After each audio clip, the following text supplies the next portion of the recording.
Iya, benar. Rantai makanan adalah peristiwa makan dan dimakan antara makhluk hidup dengan urutan tertentu. Dalam rantai makanan ini, ada makhluk hidup yang berperan sebagai konsumen dan produsen. Nah, teman-teman, konsumen yaitu makhluk hidup yang tidak dapat membuat makanannya sendiri, atau dengan kata lain, konsumen ini tergantung pada makhluk hidup lainnya. Contohnya, seperti manusia dan hewan. Manusia dan hewan tidak akan hidup tanpa adanya komponen ekosistem biotik dan abiotik. Sedangkan produsen adalah makhluk hidup yang dapat membuat makanannya sendiri. Contohnya, tumbuhan hijau. Teman-teman, dalam komponen rantai makanan, konsumen terbagi menjadi berapa bagian? Ada yang tahu? Iya, benar. Konsumen terbagi menjadi 4 bagian, yaitu konsumen tingkat 1, konsumen tingkat 2, konsumen tingkat 3, dan dekomposer atau pengurai. Konsumen tingkat 1 adalah konsumen pertama yang mana ia mendapat energi langsung dari produsen. Contohnya adalah suatu makhluk hidup yang termasuk herbivora seperti kambing, sapi, kerbau, dan lain-lain. Selanjutnya, konsumen tingkat 2 yang mendapatkan sumber energi atau makanan dari konsumen pertama. Contohnya adalah pada hewan pemakan daging atau sering disebut juga sebagai hewan karnivora. Contohnya seperti harimau, singa, anjing, dan lain-lain. Oke, berikutnya konsumen tingkat 3 yang mendapatkan sumber energi dengan memakan konsumen kedua. Contohnya pada rubah, macan tutul, burung elang, dan lain-lain. Komponen rantai makanan selain produsen dan konsumen ada juga dekomposer atau pengurai.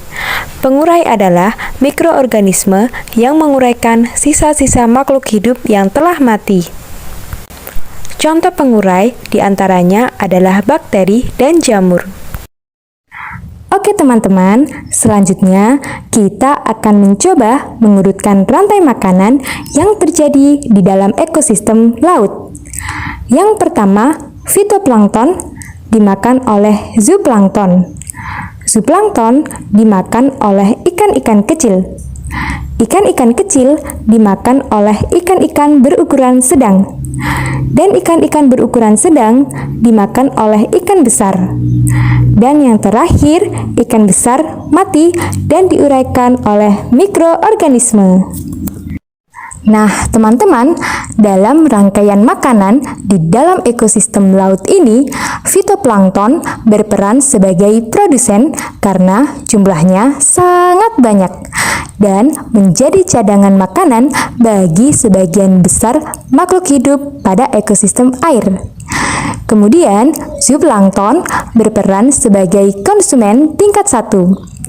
Ikan-ikan kecil berperan sebagai konsumen tingkat 2. Ikan-ikan sedang berperan sebagai konsumen tingkat 3. Dan ikan besar berperan sebagai konsumen tingkat 4.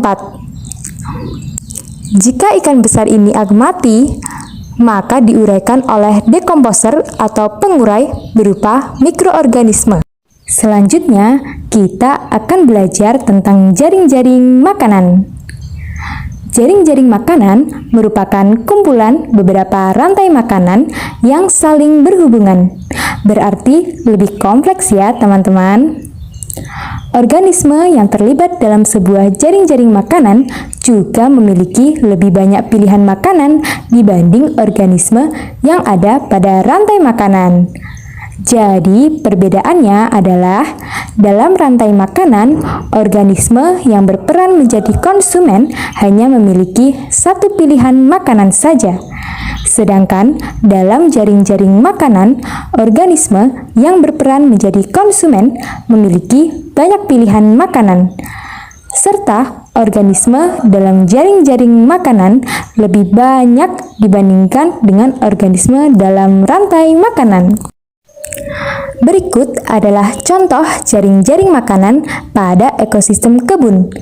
Bisa teman-teman lihat sendiri di gambar bahwa tumbuhan sebagai produsen atau penghasil makanan sendiri dimakan oleh konsumen tingkat 1, yaitu belalang, burung pemakan biji, tikus, dan kelinci.